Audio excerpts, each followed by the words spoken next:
Baik pemirsa, saat ini kita sudah terhubung langsung dengan Koordinator Bidang Observasi dan Informasi BMKG SMB 2 Palembang, Ibu Sinta Andayani. Kita akan menanyakan lebih lanjut kondisi udara di Palembang saat ini. Halo, selamat sore Ibu Sinta. Selamat sore, Mas Kader. Baik, Bu, ini mungkin langsung penjelasan seperti apa kondisi udara di Palembang saat ini. Ya, saat ini cuaca memang potensi hujan semakin menurun. Bahkan seminggu ke depan kita perkirakan potensi hujan hampir tidak ada. Yang diperhatikan sebagian besar adalah cerah hingga berawan. Dengan potensi kering tersebut, memang menyebabkan kerentanan karhutla di Sumatera Selatan semakin tinggi, sehingga penambahan titik hotspot cukup signifikan di Sumatera Selatan. Hal itu menimbulkan kebakaran lahan dan hutan yang asapnya bisa sampai ke kota Palembang, sehingga menurunkan kualitas udara di kota Palembang.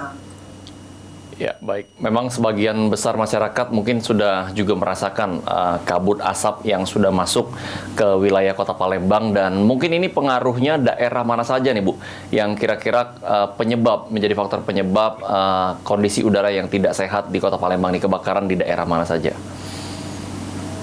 Ya, kalau melihat dari geografis letak Palembang itu di wilayah Oki dan Ogan Ilir yang memang merupakan lahan gambut yang cukup besar di Sumatera Selatan. Memang saat ini titik hotspotnya semakin signifikan, sehingga asap yang ditimbulkan itu tertiup angin, karena sekarang angin dari timuran atau timur hingga selatan memang meniup polutan asap itu masuk ke wilayah Palembang, sehingga kualitas udara di kota Palembang semakin menurun.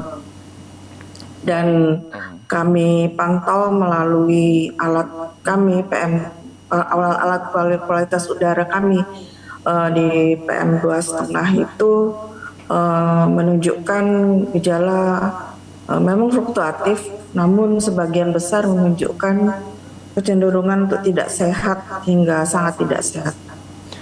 Baik Bu, mungkin bisa diperkirakan ini kondisi yang ada sekarang ini, udara yang tidak sehat dengan kabut asap yang sangat membuat tidak nyaman dalam pernapasan. Kira-kira sampai kapan ini Bu kondisi yang ada di Kota Palembang ini? Untuk bulan September ini kami perkirakan memang Sumatera Selatan masih dalam periode kering.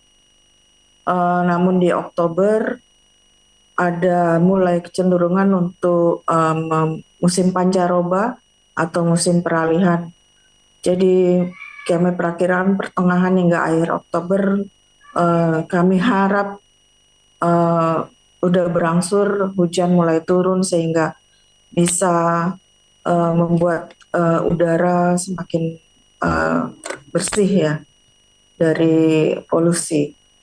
Mungkin ada koordinasi atau kolaborasi dengan dinas-dinas terkait penanggulangan karhutla saat ini, Bu.